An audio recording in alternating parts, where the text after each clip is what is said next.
நாங்கள் second marriage என் பையனுக்கு பண்ணிட்டோம். நீங்கள் வந்து எங்கள் வீட்டை விட்டு போங்க, ப்ராப்பராக இது டிவோர்ஸ் பண்ணிட்டு அப்படின்னு சொல்லி என்னை எப்போ பார்த்தாலும் கட்டாயப்படுத்திட்டே இருக்காங்க. அந்த எழிலரசிங்கிற லேடியும் அசிங்கமாக திட்டுறது,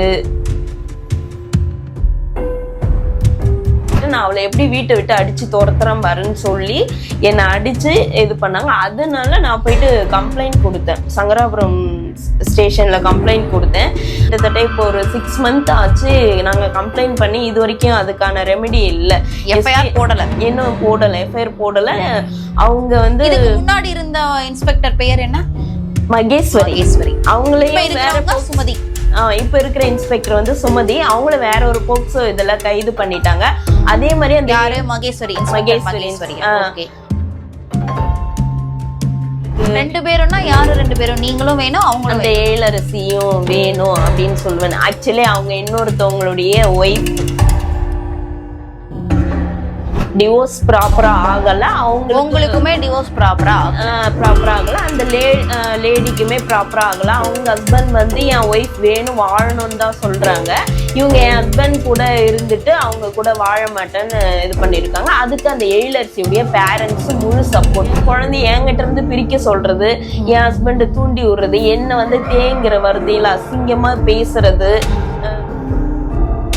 ப்ராப்பரான ஒய்ஃபு நான் டிவோர்ஸ் பண்ணலை. டிவோர்ஸ் பண்ணாதப்போ எப்படி அவங்க வேணும்னு அவங்க சொல்ல டிவோர்ஸ் கேட்டாங்கன்னா என்கிட்ட அவங்க டிவோர்ஸ் கேட்டாங்க. அவங்க தான் செகண்ட் மேரேஜ் பண்ணியிருக்காங்கன்றதை தான் நான் ப்ரூவ் பண்ணணும்னு நான் சொல்கிறேன். நான் ப்ரூவ் பண்ணால் அதுக்கானது தான்.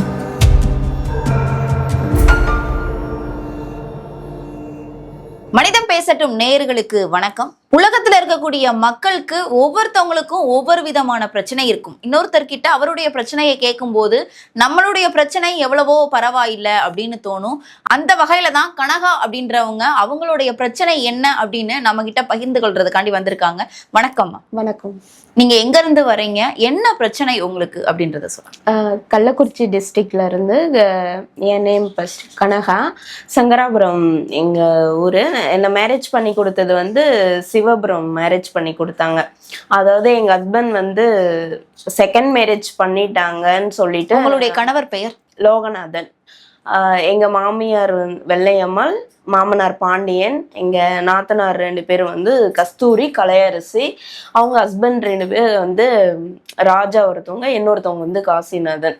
இவங்க எல்லாம் சேர்ந்துதான் என் ஹஸ்பண்ட்க்கு வந்து செகண்ட் மேரேஜ். அது ஆல்ரெடி எழிலரசின்ற பெண்ணுக்கு வந்து ஏற்கனவே திருமணமாகி டிவோர்ஸ் ப்ராப்பரா ஆகல. அந்த லேடிக்கு வந்து ஒரு பெண் குழந்தை ஹேமலா தான் இருக்கு. அப்படி இருக்கிற பட்சத்துல எங்க ஹஸ்பண்டோட அஃபேர்ல இருந்தாங்க. அஃபேர்ல இருக்கும்போது இவங்களுக்குள்ள எப்படியோ பழக்கம் இருந்து கரெக்டா மேரேஜ் பண்ணிக்கிட்டாங்க. அதுக்கு சப்போர்ட்டிவா அந்த எழிலரசி அம்மா அப்பாவும், பழனி அவங்க பேர் பூஞ்சோலை, அதே மாதிரி எங்க இதுல வந்து எங்க மாமனார் மாமியார் எல்லாமே அவங்களுக்கு சப்போர்ட்டிவா இருந்து செகண்ட் மேரேஜ் பண்ணி வச்சுட்டு, நாங்க செகண்ட் மேரேஜ் என் பையனுக்கு பண்ணிட்டோம். நீங்க வந்து எங்க வீட்டை விட்டு போங்க, ப்ராப்பரா இது டிவோர்ஸ் பண்ணிட்டு அப்படின்னு சொல்லி என்னை எப்ப பார்த்தாலும் கட்டாயப்படுத்திட்டே இருக்காங்க. அந்த எழிலரசிங்கிற லேடியும் அசிங்கமா திட்டுறது வந்து, அதுக்கான ரெக்கார்டிங் எல்லாமே எங்ககிட்ட இருக்கு.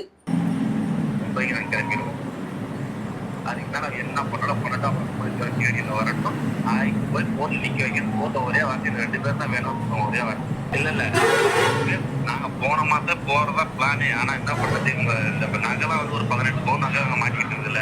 ஆமா, எழிலோட நகை மாட்டி அவங்க வீட்டுக்கார்ட்ட இருக்குன்னு சொல்லி சொன்னான். சரி, எதுக்கு தேவையில்லாம ஒரு என்ன வைக்கிற வேலை வச்சு அவங்க வீட்டு அவங்க அம்மா அப்பா வாங்கி கொடுத்துட்டு வந்தா கூட ஒன்றும் பிரச்சனை இல்லை. ஆமா, அவ பொம்பளை பிள்ளைக்காலும் சேரும் அது. எதுக்காக யூஸ் ஆகும், அதனால அங்க விடக்கூடாதுன்றதுக்காக சொன்னா அதுக்காக அவங்க வந்து ரெடி பண்ணிட்டு இருக்காங்க. அது மட்டும் கேட்டு அப்படின்னா நம்மளால போட்டி கிளம்பிடுவோம். எதுக்கு என்னால அவங்க கஷ்டப்படக்கூடாது. நானும் வந்து தனிப்பட்ட முறையில் நான் தனியா இருக்கிறது எனக்கு எவ்வளவு கஷ்டமா இருக்கு எனக்கு தான் தெரியும். இங்க கொண்டாந்து நான் கொடுங்க, நான் சூப்பரா இருந்தேன் ஷாப்பிங் பண்ணிமா. அந்த ஒரு ஏக்கத்திலேயே என் லைஃப் எல்லாம் வேஸ்டா போயிடுச்சு. எனக்கு இல்ல, அவ எங்க வீட்டு சாவி கேட்டா. நான் ஏன் தெரியுமா கொடுக்கல, எங்க மாமனார் இருக்கிறாங்க எதனா நினைச்சுப்பாங்கன்னு தான் நான் கொடுக்கல. இல்ல அதே சொன்னாங்க. இல்ல ஆரம்பத்துல நீங்க சொன்னீங்க நீ வரட்டும் வீட்டு வரதுக்கு பிரியாணி செய்வோம் கறி செய்வோம் சொல்லி கேட்டீங்க. பரவாயில்ல, அதே ரொம்ப சந்தோஷமா சொன்னது. 2வது அப்புறம் மாமனார் இருக்காங்கன்னு போது நம்ம எதுவும் பண்ண முடியாது. ஆமா, நமக்கு ஏன்னா எங்க வீட்டுல பிரச்சனை ஆயிடும். எனக்கு அதே ஒரு பயம் ஆயிடுச்சு. கண்டிப்பா. இப்ப அவன் அந்த மாதிரி கேரக்டர். அதனாலதான் நான் ஜாதி மதத்தை கூட பார்க்கல. அவளை பிடிச்சிருக்குது, அவளுடைய நேர்மை எனக்கு பிடிச்சிருக்கு. அதுக்காக தான் இந்த அளவுக்கு நான் போனதுக்கு காரணமே. அவளுக்காக எதை வேலை செய்வேன். இப்போ கூட நகையை நான் ஆர்டர் பண்ணுறேன். என் தங்கச்சிங்காக ட்ரீட்மெண்ட் இருக்காங்க. அவங்களும் 5 மூணு தாலி கொடி எனக்கு வர வேண்டிய அமௌண்ட் வந்துன்னா அவங்க சொன்னா என்கிட்ட எனக்கு தாலி கொடி எடுத்து போடுறேன்னு சொல்லியிருக்காரு அப்படின்னு சொல்லிட்டு தான் கிடந்தா என்கிட்ட. நீங்க அந்த தாலி கலட்டி வச்சிருக்கா, அது தப்பு. ஃபர்ஸ்ட் அவ கழுத்துல அதை போட சொல்லுங்க. அதுதான் அது எனக்கு கஷ்டமா இருக்கு. 5 பவுன் தாலி கொடி, 2 பவுன் கைத்துல ஜாலர் போட்டு செயின், 2 வலையில 3 மோதிரம் கையில இருக்கணும். இது மட்டும் இருந்தாதான் எனக்கு ரொம்ப பிடிக்கும். அதே மாதிரி ஒரு தாலி இதுல வந்து ஒரு 7 காசு 8 காசு கோர்த்துலாம் அதிகமா இருக்குன்னு ஆசைப்பட்டேன். அது எல்லாத்தையும் ரெடி பண்ணி கொடுத்துருவேன். இன்னும் 1 மாசம் 2 மாசம் எல்லாத்தையும் வாங்கி கொடுத்துருவேன். வர அமௌண்ட் வந்தா எல்லாத்தையும் வாங்கி கொடுத்துருவேன். அவன் எந்த அளவுக்கு கஷ்டப்படுறோம் அந்த அளவுக்கு சந்தோஷமா இருப்பேன். சந்தோஷமா பார்த்துக்கணும். ஒன்றும் பிரச்சனை. ஏங்க எனக்கு இப்போ என்னன்னா, இப்போ நீங்க கல்யாணம் பண்ணது உங்க வீட்டுக்கு தெரியுமா? உங்க வீட்டுக்கு எங்க ஃபேமிலிக்கு ஃபுல்லாக அப்பனா பிரச்சனை இல்லை. என் ஃபேமிலி எல்லாத்துக்கும் தெரியும். எனக்கு இந்த போட்டி எல்லாமே இருக்கு. கல்யாணம் மாட்டான் எல்லாரும் கேட்கறாங்க. ஆமா ஆமா ஆமா போயிட்டேன். இனிமேல பயப்படுறதா இது கிடையாதுங்க. அவன் போகட்டும் போனாலும் தெரியும். 2 நாள் வேணும். ஆனா என்ன தெரியுங்க, நீங்க பயந்துதான் ஆகணும். ஏன் அப்படின்னா டைவர்ஸ் ஆகாத முன்னாடி கல்யாணம் பண்ணக்கூடாது. கல்யாணம் பண்ணக்கூடாது. ஏகப்பட்ட பேர் பண்ணிருக்கிறான். பண்ணவனா இல்ல பண்ணாம இது கிடையாது. பண்ணவன் ஆமாங்க எனக்கு 2 நாள் வேணும் அப்படின்ற மாதிரி தான் பண்ணிட்டு இருப்பாங்க. நானும் அதை வந்து காரணம் சொல்லிடுவேன். வேணும் ரைட்டடி. நம்ம ஒழுங்கா இருந்தா அவங்க ஒழுங்கா இருப்பாங்கடியே. இதெல்லாம் முன்னாடியே நடந்தது. அடிவங்க மயிறு நடந்ததா செருப்பு அதெல்லாம் இல்லதா கைப்பு வந்துட்டேன். நானு கண்ணாச்சிட்ட சாக்கடை வேணான்ட்டு வந்துட்டேன். சரி வந்துட்டேன் இருடி வேணான்னுட்டு வந்துட்டேன். அப்புறம் ஏன்டி அவங்க குடும்பத்துக்குள்ள நீ தலையிடுற? யார் குடும்பத்துல? அவ குடும்பத்துல. யார்? நான் எங்க தலையிட்டேன்? அந்த சிவலியை எப்போ தானே ஆதாரம்வா இருந்தது போட்டு எனக்கு எல்லாமே எனக்கு சந்தோஷம் தான். எது வந்து பிளஸ் கிடையாது. பேசாம அவங்க குழந்தைய நீ வாங்கி வளர்த்துக்க. அவங்க கல்யாணம் பண்ணிட்டு போட்டோம். யாரு? அவன் லோகோட குழந்தைய நீ வாங்கி வச்சுக்கன்றேன். அப்புறம் நீ வாங்கிக்கிறோம். வாங்கி நீங்க வளங்க. அவங்க இன்னொரு கல்யாணம் பண்ணிக்கிட்டோம். பண்ணிக்கிட்டோம். அவங்கள கல்யாணம் பண்றவ அப்படி கல்யாணம் பண்ற பொண்ணை எதுக்குமா காசு வச்சுக்கிறான் சொல்லு. அதெல்லாம் போய் யாரும் ஏமாத்துற வேலை. அந்த போனுக்கு என்னமா? அந்த போன் தான் ஆதாரமாமா? ஏங்கா? ஆமாடி ஆமா. அந்த போன்ல நீங்க பேசுனதெல்லாம் ரெக்கார்டு வச்சிருக்காங்களாம். காமிச்சிட்டாங்களாமே. காமிக்கலையா? இருந்தாதானே காமிக்கிட்டாங்க. ஒருவேளை எலியில யார்ட்டையாலும் உளறிட்டாலோ? ஆனா எலியில வாயை கொஞ்சம் மூடணுங்க. எல்லாட்டையும் சொல்லிடுறான்னு நினைக்கிறேன் நான். கல்யாணம் ஆயிடுச்சு. அவ வாயை கொஞ்சம் மூடணும். அவங்க யாரு சொன்னாலும் எது வச்சு பயப்படுறாங்க கிடையாது. எனக்கு இவ்வளவு தூரம் வந்த பிறகு நான் ரெடியா இருக்கேன். சொந்த மணல் எல்லாமே இருக்காங்க.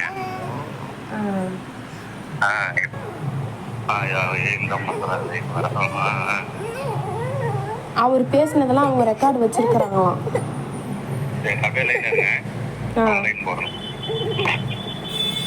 நீங்கள் அழைக்கும் நபர் உங்கள் காலை ஹோல்டில் வைத்துள்ளார். தயவு செய்து லைன்.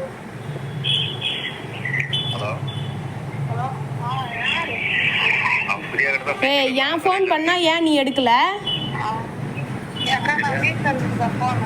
சரி இப்ப மட்டும் எப்படி எடுத்த? உங்க ஆள் போட்டோன்னு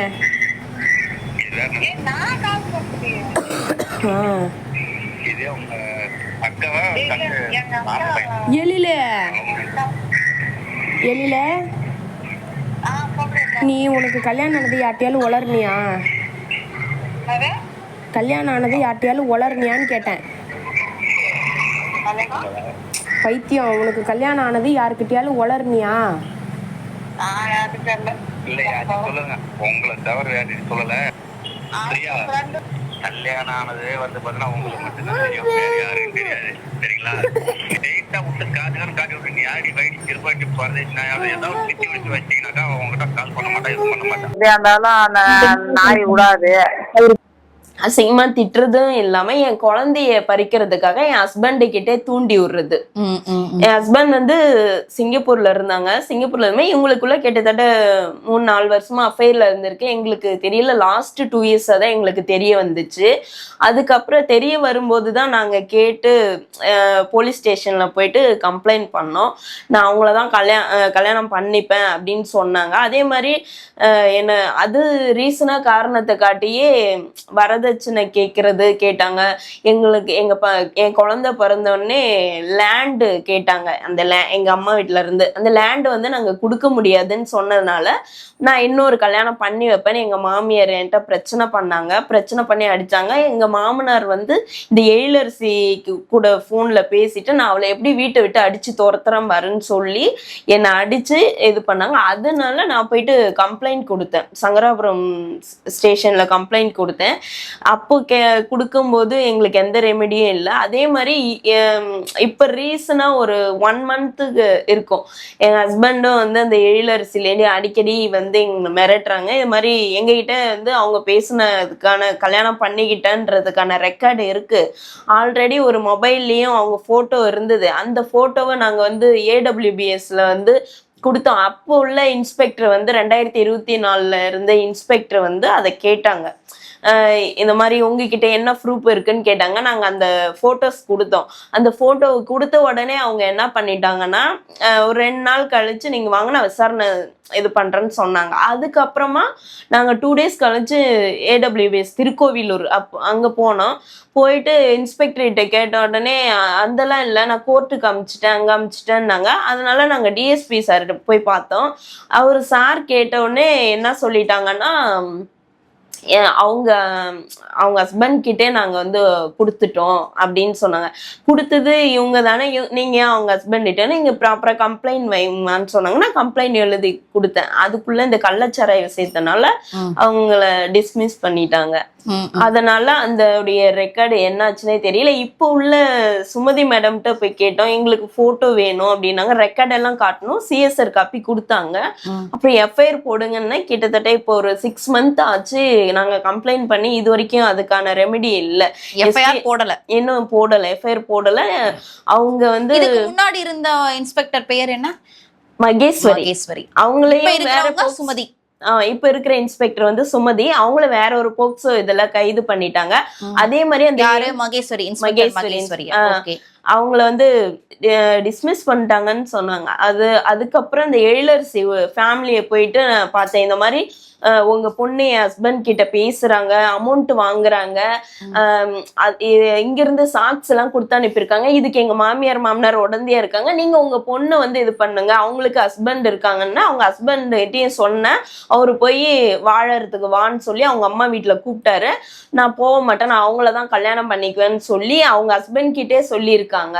அதனால அவங்க அமைதியா சரி இருக்கட்டும் அப்படின்ட்டு நான் கோர்ட்ல இது பண்ணிக்கிறேன், மூவ் பண்ணிக்கிறேன்னு சொல்லிட்டு அவங்க போயிட்டாங்க.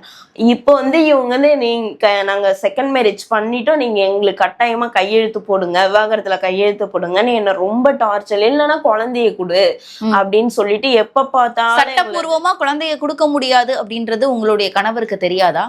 குழந்தை 18 வயது வரை அம்மாவிடம் தான் இருக்கும். அவங்களுக்கு தெரியுமா தெரியலையான்னு அது எனக்கு. இப்போ லீகலா மேரேஜ் பண்ணிருக்காங்களா? இல்லீகலா தான் இது பண்ற. அவங்களுடைய கான்செப்ட் என்னன்னா அந்த எழிலரசி வந்து கன்சீவ் ஆயிட்டாங்கன்னா இவங்க வந்து தன்னால போட்டுட்டு விலகி போகணும். இப்ப அவங்க ஹஸ்பண்டையுமே அவங்களுமே கம்ப்ளைண்ட் தான் குடுக்குறாங்க. உங்க ஹஸ்பண்ட் அவங்கள மேரேஜ் பண்ணிட்டாங்க அப்படித்தானே? மேரேஜ் பண்ணிட்டு இதுக்கு உடந்தையா இருக்கிறது எங்க மாமனார் எல்லாமே. அவங்களுமே நான் வீடு எடுத்து கொடுக்குறேன், நான் அவங்க தனி கொடுத்தனும் வச்சிருக்கேன். ஏன்னா அவங்களுமே பேசிருக்காங்க. இது எல்லாமே வந்து பிரியாங்கிற பாப்பா, பிரியான்னா அவங்க இன்னொரு நேம் காளீஸ்வரின்னு சொல்லுவாங்க, பிரியா. அந்த பாப்பாட்ட தான் என் ஹஸ்பண்ட் இவங்க எல்லாமே. பாப்பான்றவங்க யாரு? அவங்க வந்து இந்த எழிலரசிக்கு ஃப்ரெண்டு. ஓகே. அவங்க ஏதோ ஹாஸ்பிட்டல் போகும்போது இவங்களுக்குள்ள ஃப்ரெண்டா இருக்கு. ஆனா இந்த பிரியாங்கிறவங்க எனக்குமே தெரியும். ஆக்சுவலி அவங்க ஒரு சத்யாங்கிற ஒரு கடையில ஒர்க் பண்ணாங்க. நாங்க அங்கதான் எங்க குழந்தைக்கு திங்ஸ் வாங்கும் போது எனக்கு அவங்க பழக்கம். அப்ப நான் கேட்டேன், ஸ்டேட்டஸ் போட்டிருந்தாங்க எழிலரசியுடைய ஸ்டேட்டஸ். இந்த பொண்ணு பத்தி உங்களுக்கு தெரியுமான்னு கேட்டோன்னே தான் அப்புறம் நான் இது மாதிரி அவங்க கிட்ட சொன்னேன், என் ஹஸ்பண்ட் தான் இவங்க வந்து அஃபெயர்ல இது பண்ணி செகண்ட் மேரேஜும் பண்ணியிருக்காங்கன்னு. இவங்க தெரியுங்கக்கா, என்கிட்ட 2 பேருமே கான்ஃபிடென்ஸ் காலில் பேசுவாங்க அப்படின்னு சொல்லிட்டு, அப்போ அவங்க பேசும்போது நான் இருக்கிற அன்னைக்கு அவங்க கால் பண்ணியிருந்தாங்க. அப்போ பேசும்போது நாங்கள் ரெக்கார்டிங் எடுத்துக்கிட்டோம். அப்பதான் அவங்க சொல்றாங்க, இவங்க கேக்குறாங்க பிரியாங்கிறவங்க, இது மாதிரி கல்யாணம் ஆயிடுச்சா, நீங்க என்ன பண்றீங்க, இது எப்ப கூட்டிட்டு போறீங்க அப்படின்றதெல்லாம் கேக்குறாங்க. அவங்க கேட்கும்போது அதுக்கு என் ஹஸ்பண்ட் சொல்றாங்க, நான் கல்யாணம் பண்ணிட்டேன், அவ வேணும்னா வரட்டும், போலீஸ் ஸ்டேஷனே கூட வரட்டும், இல்ல கோர்ட்டுக்கே கூட கூட்டு போயிடனா, எனக்கு 2 பேரும் வேணும்னு சொல்வேன் அப்படின்ற பேசுறதுக்கான ஆடியோ எல்லாம் எங்க கிட்ட ரெக்கார்டிங் எல்லாம் இருக்கு.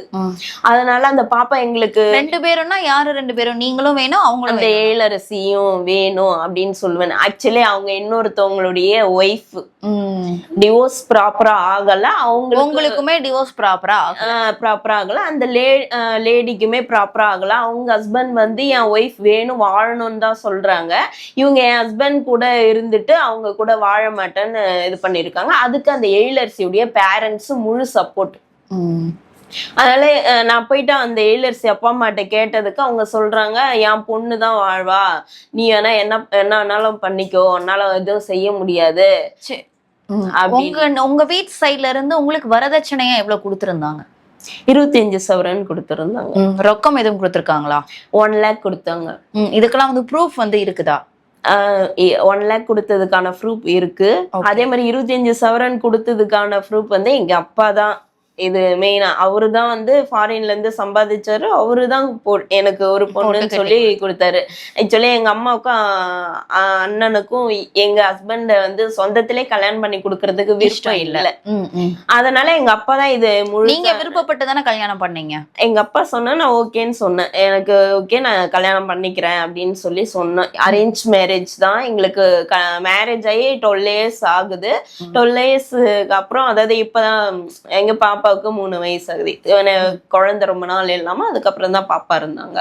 Okay okay. இப்போ உங்களுக்கு வேற எந்த மாதிரியான அவங்க சைட்ல இருந்து டார்ச்சர் கொடுக்காங்க? இப்போ நீங்க எதற்காண்டி இந்த மீடியாவை அணுகிருக்கீங்க? என்ன வேணும் உங்களுக்கு? என்ன நியாயம் வேணும்? மேடம், என் ஹஸ்பண்ட், அதாவது என் குழந்தைக்கு அப்பா வேணும் மேம். ப்ராப்பரான ஒய்ஃப் நான் தான். அதாவது இன்னொருத்தவங்க ஒய்ஃபுக்கு வந்து மேரேஜ் பண்றது சட்டப்படியே தப்பு.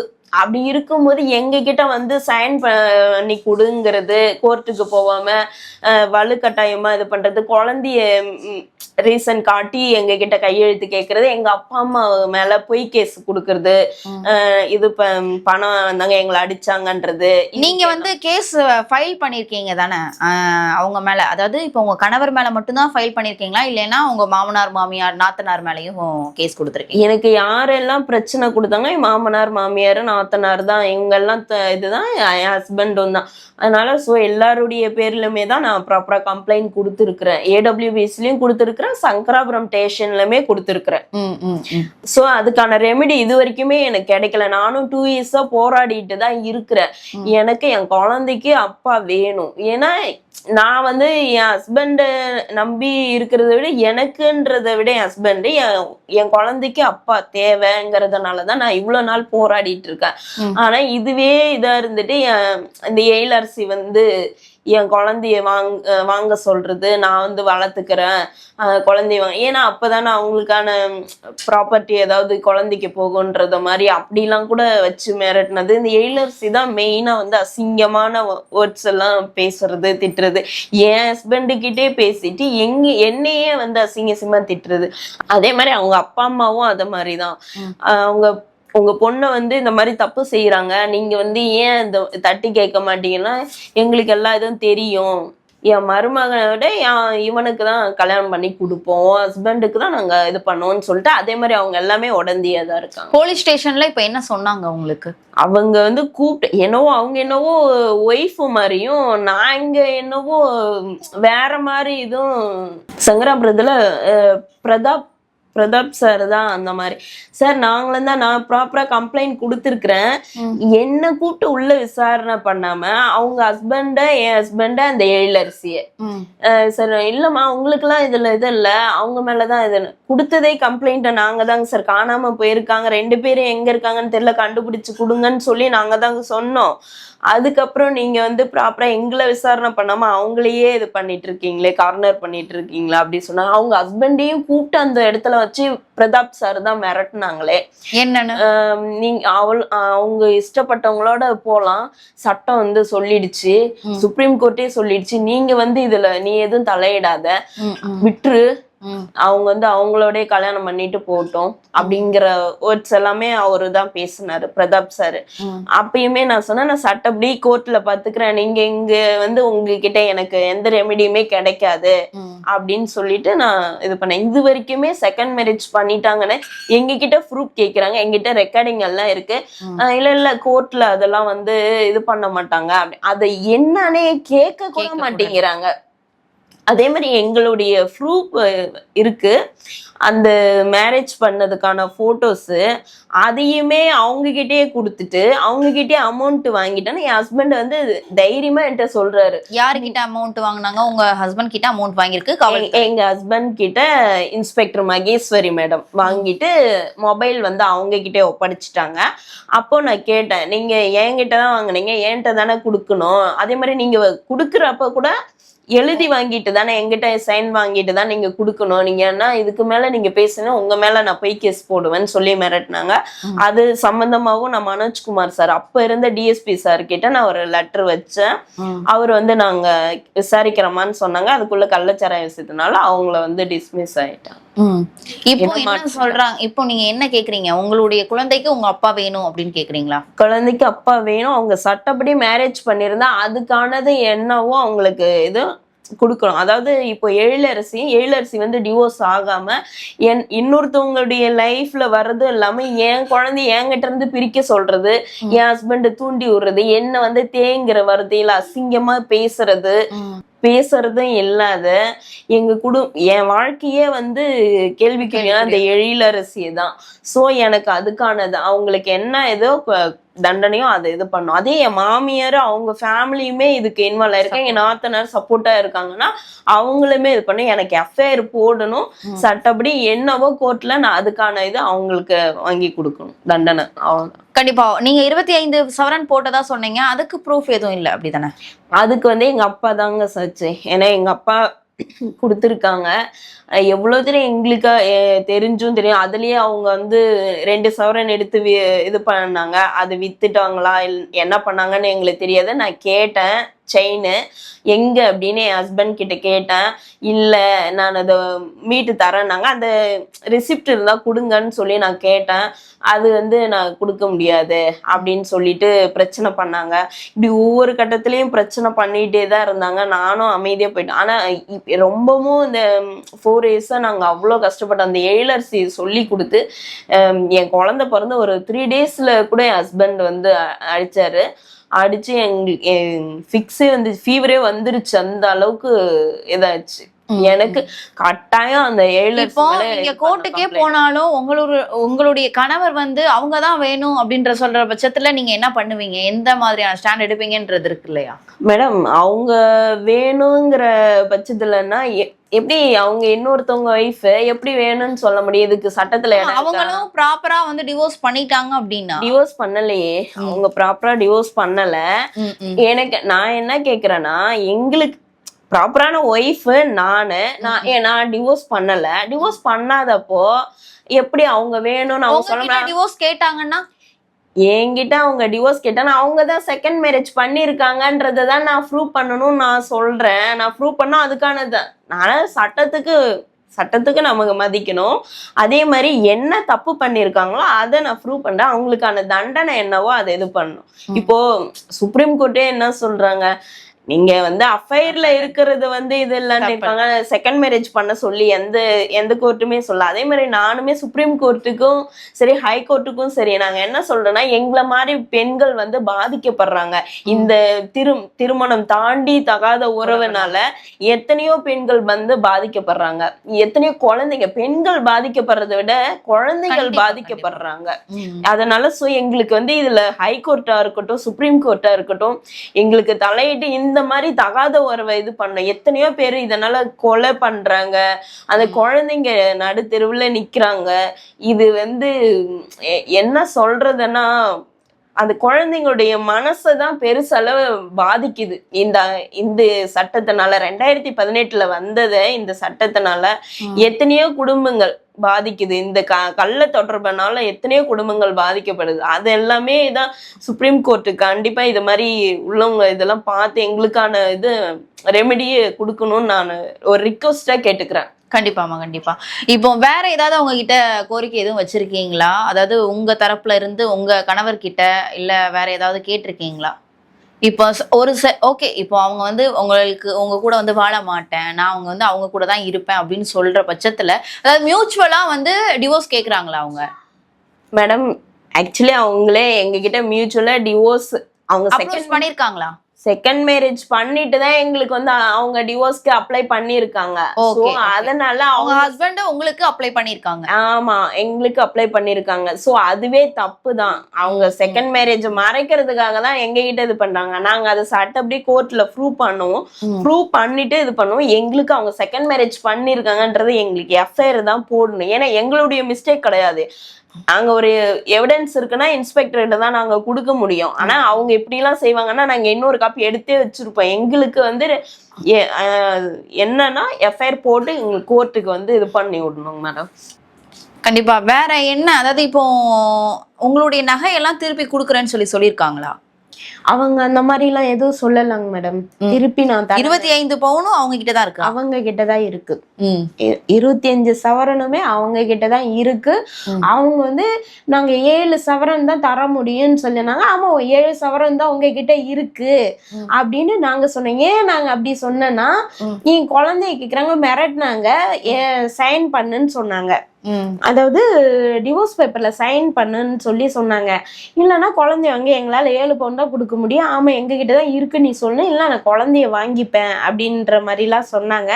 நாங்களையே மிரட்டி 7 பவுன் தான் அவங்க கிட்ட இருக்கு அப்படின்றத நம்ப வச்சிருக்காங்க. ஜுவல்ஸ் எல்லாம் எங்களால கொடுக்க முடியாது. ஆனா அது எல்லாமே வந்து அவங்க யூஸ் பண்ணிக்கிட்டாங்க. அவங்கதான் யூஸ் பண்ணிட்டாங்க. அதை பத்தி கேட்கும் போதுதான் பிரச்சனை. உங்களுடைய கணவர் அதாவது இப்போ இருக்கிறாங்களே எழிலரசி அப்படின்றவங்களுமா, இல்லைன்னா உங்க மாமனார் மாமியார் அவங்க நாத்தனார்? இந்த 7 சவரன் வந்து இந்தியன் பேங்க்ல இருந்தது வந்து அந்த எழிலரசிக்கு தான் என் ஹஸ்பண்ட் வந்து வச்சு அதிகமா அமௌண்ட் வாங்கி இவங்க 2 பேர் தான் செலவு பண்ணி இருக்காங்க. அதுவும் இல்லாம மத்த நகை எல்லாமே எங்க நாத்தனார், பெரிய நாத்தனார் கஸ்தூரி காசிநாதன், அவங்க ஹஸ்பண்ட் கிட்ட தான் இருந்தது. அவங்க தான் அடகு வைப்பாங்க, எல்லாமே செய்வாங்க. அப்படி அமௌண்ட்டும் வந்து ஹஸ்பண்ட் அவங்க பேருக்கு தான் அமுச்சு விட்டாங்க. ஆனா எங்களுக்கான இது எதுவுமே இல்லை. எங்க அப்பா அம்மாட்ட தான் நாங்க வாங்கி இது பண்ணிருக்கோம். எங்க அப்பா அம்மாட்ட தான் நாங்க வாங்கி செலவு பண்ணிருக்கேன். என் குழந்தைக்கு கூட எங்க அப்பா அம்மாட்ட தான் நான் பாத்துருக்கிறேன். ஆனாலும் அப்படி இருக்கிற பட்சத்துல என் ஹஸ்பண்ட் வேணும்ன்ற காரணம் என்னன்னா, என் குழந்தைக்கு அப்பா, அவ்வளவுதான், அதுக்காக தான். ஆனா இதுக்கான அவங்க செகண்ட் மேரேஜ் பண்ணதுக்கான இது எனக்கு சொல்லணும். கண்டிப்பா நான் கோர்ட்ல இது பண்ண. நீங்க கோர்ட்ல ப்ராப்பரா நீங்க ப்ரொசீட் பண்ணிருக்கீங்க அப்படின்னா? நான் அதே மாதிரி டிவிசிக்கும் இது பண்ணிருக்கிறோம். நாங்க ப்ராப்பரா போயிருக்கு. என்ன இது ரெமிடி கிடைக்கும்னு சொன்னா, எனக்கு எழிலரசி மேலேயும் என் ஹஸ்பண்ட் இதுக்கு யாரெல்லாம் உடந்தையா இருந்தாங்களோ அவங்க அத்தனை பேத்துக்குமே தண்டனை கிடைக்கணும். எஃப்ஐஆர் எனக்கு கண்டிப்பா கட்டாயம் போட்டு கொடுக்கணும். எஃப்ஐஆர் போட்டுனா நான் கோர்ட்ல வந்து இது பண்ணணும் மேடம். இந்த மாதிரி வேற யாருக்குமே இது தண்டனை.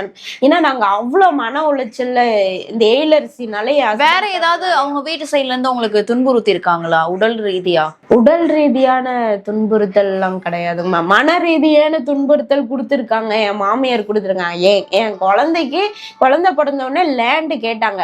ஏன்னா நாங்க எவ்வளவு ஒரு மனவேதனை அனுபவிச்சிருக்கோம். என் குழந்தை அனுபவிச்சிருக்கு. அப்பான்னு சொல்லி அழுது ஹாஸ்பிட்டல்ல வரைக்கும் நாங்க பெட்ல சேர்த்திருக்கோம். அது என் குழந்தை கேட்டிருக்கு. அதனுடைய இது அந்த மாதிரி கஷ்டம் மற்றவங்க யாருமே அனுபவிக்க கூடாது மேடம். எங்களுக்கு தேவை எஃப்ஐஆர் போடணும். அவங்களுக்கு கோர்ட்ல கொண்டு போய் சட்டப்படி என்னவோ அதுக்கான தண்டனை வாங்கி கொடுக்கணும்.